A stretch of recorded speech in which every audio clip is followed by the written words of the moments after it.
Halo semuanya, selamat datang. Semoga kita selalu dalam keadaan baik ya, agar kita dapat terus belajar dan belajar. Belajarnya senang-senang aja, supaya kita dapat banyak ilmu. Karena kan manusia itu tidak langsung bisa dalam segala hal, jadi butuh proses untuk menuju bisa itu melalui belajar. Nah, jadi kita sekarang mau bahas mengenai PJJ minggu kedua yang udah kita laksanakan. Ini yang pertama saya bakal bahas buat kelas 8 dulu. Nanti yang kelas 9 boleh skip, nanti saya kasih keterangannya, kalian skipnya dari menit ke berapa.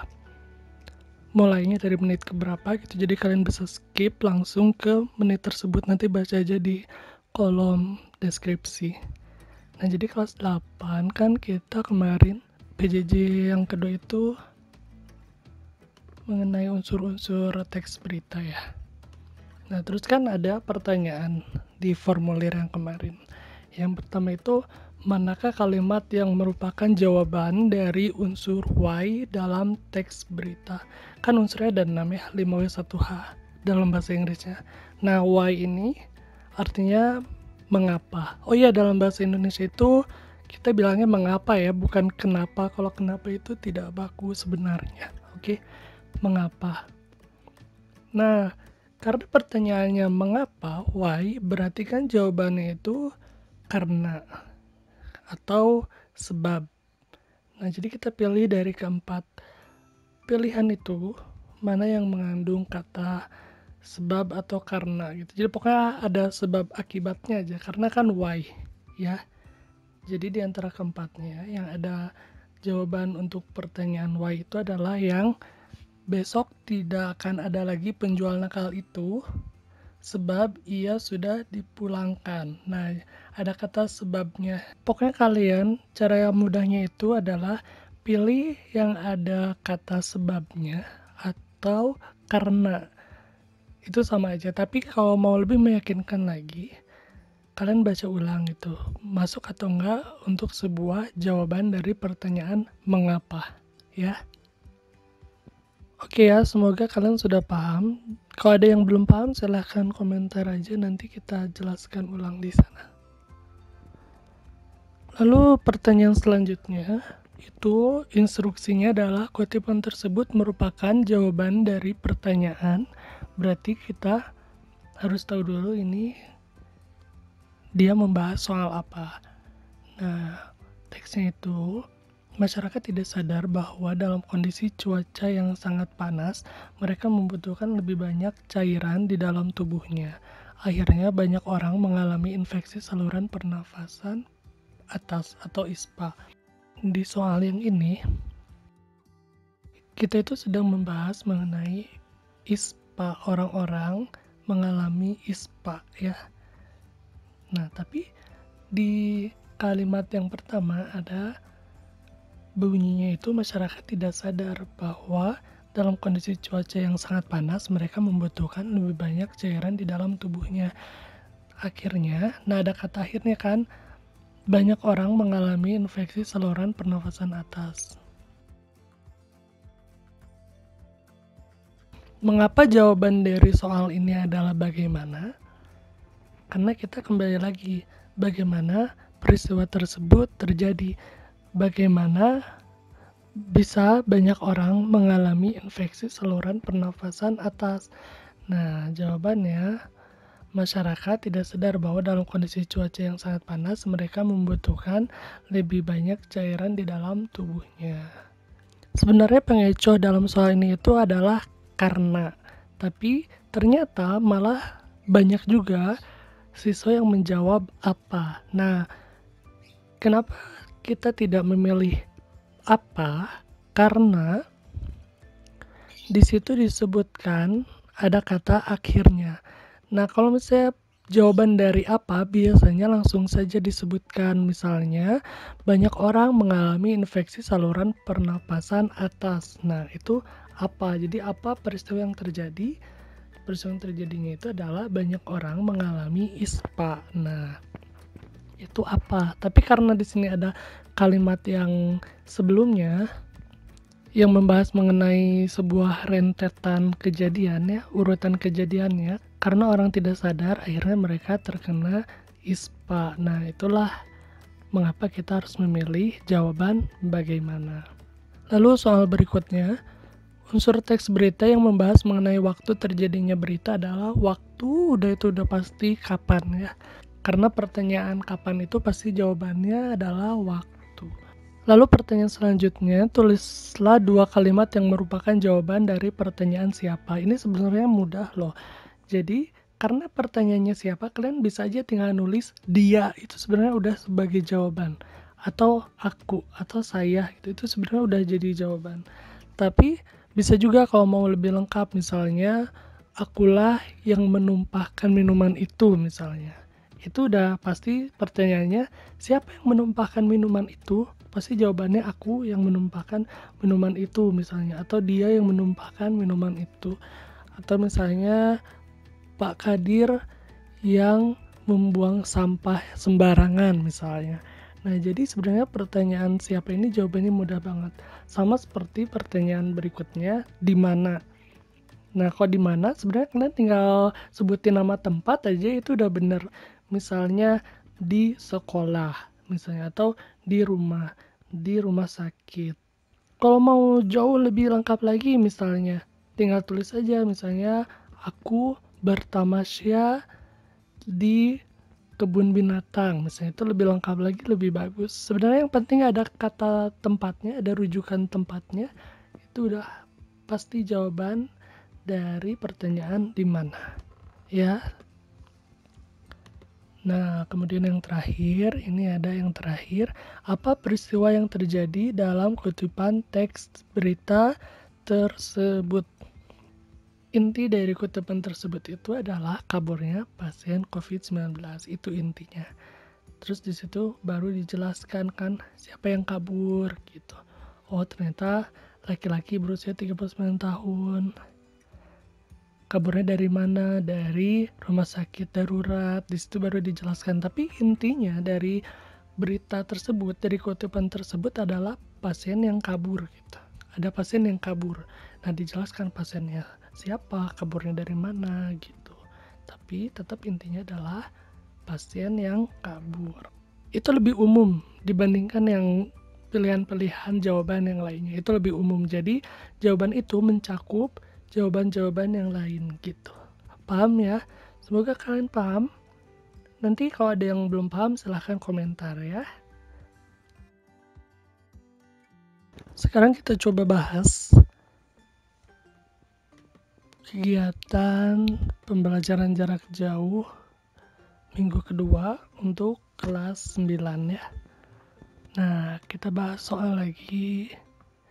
Di sini ada pertanyaan yang pertama, mana sajakah kalimat yang memuat unsur latar? Oke, berarti latar itu selalu mengenai tempat, atau bisa juga suasana, atau bisa juga waktu. Jadi kalian selalu ingat bahwa latar itu dibagi 3, suasana, tempat, dan waktu. Kita cek satu persatu. Ini ada, senja kemarin aku melihat ia sedang menangis. Ada kata senja kemarin, itu udah pasti waktu ya, berarti jawabannya yang itu, senja kemarin. Kemarin senja gitu. Jadi kapan terjadinya, kapan aku melihat ia sedang menangis, yaitu kemarin gitu. Nah, udah pasti itu adalah jawabannya. Lalu pilihan yang kedua ada, banyak jenazah COVID-19 dibiarkan tergeletak di kawasan Guayaquil, Ekuador. Nah, berarti ada kata di kawasan, itu udah pasti itu latar ya. Kita pilih juga jawabannya itu. Lalu ada lagi, kejadiannya sangat menyeramkan. Tembakan itu terdengar bersahutan. Ini ada kata menyeramkan. Ini lebih jelas loh, padahal kejadiannya sangat menyeramkan. Jadi itu tuh seperti sudah menggambarkan suasananya gitu. Kejadiannya sangat menyeramkan. Jadi kita pilih aja yang itu. Jadi suasana itu menyeramkan. Sepertinya udah hanya 3 itu. Coba lihat lagi. Aku tahu kamu sedang memendam rindu. Ini kita nggak tahu latarnya di mana, tempatnya, suasananya. Memendam rindu di sini kan nggak jelas ya. Mungkin ada orang yang kalau rindu uring-uringan, atau ada yang jadi pendiam, atau ada yang galau tala. Jadi di sini nggak jelas kapannya, tempatnya, atau suasananya. Terus kemudian ada lagi mimpiku tadi malam mengenai hantu yang bisa menculik bayi. Ini ada kata tadi malam pasti mengecoh juga, tapi ini sebenarnya mereka satu kesatuannya, mereka sebuah frasa mimpiku tadi malam gitu. Jadi bukan mengenai kejadiannya itu tadi malam, bukan, tapi dia tuh sedang menceritakan kepada seseorang bahwa mimpiku yang tadi itu mengenai hantu yang bisa menculik bayi gitu. Bukan dia sedang menceritakan malam-malam gitu, bukan ya. Ini sedang membicarakan mimpi yang tadi malam. Bukan kita lagi berada di malam hari, terus kita menceritakan soal mimpi, bukan ya. Kita lanjut lagi. Siswa kelas 9J berhasil meraih ujian nasional tertinggi. Nah, ini bukan latar karena kita tidak bisa melihat di mana latarnya. Siswa kelas 9J, kita nggak tahu ya dia sedang di 9J atau di sini ada meraih nilai ujian nasional tertinggi, juga nggak disebutin di mananya. Jadi ya kita tidak memilih itu. Lalu ada lagi, dia tidak senang aku mendapat pujian dari guru-guru. Ini juga tidak tahu latarnya di mana. Oke, kita lanjut lagi ke pertanyaan selanjutnya. Oh, hanya 3 ya, kalian beruntung sekali, pertanyaannya hanya 3. Buatlah 2 kalimat menggunakan kata ganti orang ketiga. Orang ketiga itu dia, mereka ya. Jadi kalian bisa pilih salah satu. Dia, mereka, apalagi. Ya pokoknya itu aja, kalian udah aman kok sebenarnya. Dia dan mereka, misalnya dia sedang berbelanja. Oke, itu udah benar loh. Lalu misalnya mereka sedang berkelahi. Nah, itu juga udah benar. Jadi sebenarnya ini mudah sekali kalau kita sedang berbicara kata ganti orang ketiga. Dia, mereka, itu udah cukup sebenarnya. Dia itu tunggal dan mereka itu jamak. Jamak itu lebih dari satu ya. 2 lebih dari satu juga. Jadi bukan banyak. Oke. Ada kata ganti orang ketiga tunggal, ada kata ganti orang ketiga jamak. Ya, pasti ini kalian udah banyak yang paham sih orang ketiga. Beda kan kalau orang ke satu itu aku, saya gitu. Tapi kalau orang ketiga itu pasti sedang membicarakan orang lain di luar aku dan kamu ya. Pasti paham deh. Kemudian soal yang terakhir, mana sajakah kalimat yang mengandung tokoh dan penokohan karakter? Ini juga ada 3.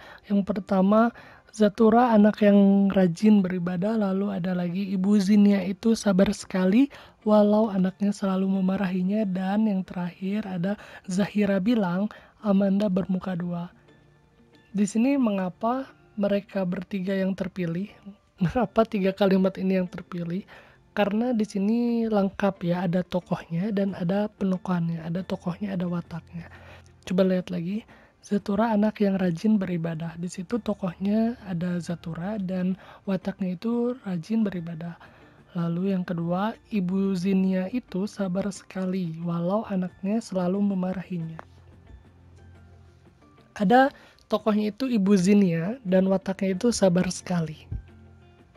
Kemudian yang terakhir, Zahira bilang Amanda bermuka 2.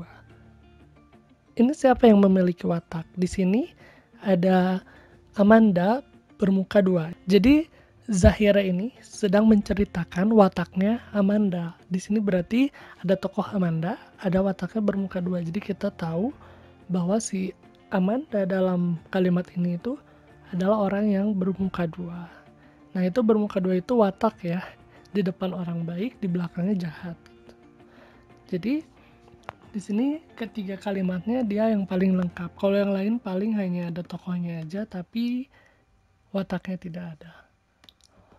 Oke, sepertinya cukup untuk membahas apa yang kita telah kerjakan di pembelajaran jarak jauh minggu kedua.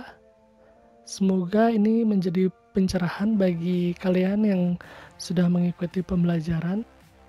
Jadi tahu ya apakah yang kemarin dijawab itu sudah tepat atau masih perlu belajar lagi. Nggak apa-apa, karena memang belajar ini tidak hanya sekali, kita butuh berkali-kali. Kadang kita langsung mengerti, kadang juga tidak. Makanya itu gunanya bertanya. Sebenarnya kalau kalian tidak paham bertanya boleh kemana aja. Ke gurunya langsung, ke teman, atau ke internet, boleh kok sebenarnya. Cuma kalau dari internet tetap harus dicek ulang kepada orang yang nyata ya. Karena kalau di internet kan yang nulis bisa siapa aja, dan belum tentu juga bisa dipertanggungjawabkan. Jadi lebih baik bertanyanya pada teman yang sudah paham, atau langsung pada guru, atau kepada orang tua juga mungkin bisa. Jadi kita harus meyakinkan diri kita dari orang-orang terdekat dulu saja. Terima kasih, semoga bermanfaat. Sampai jumpa.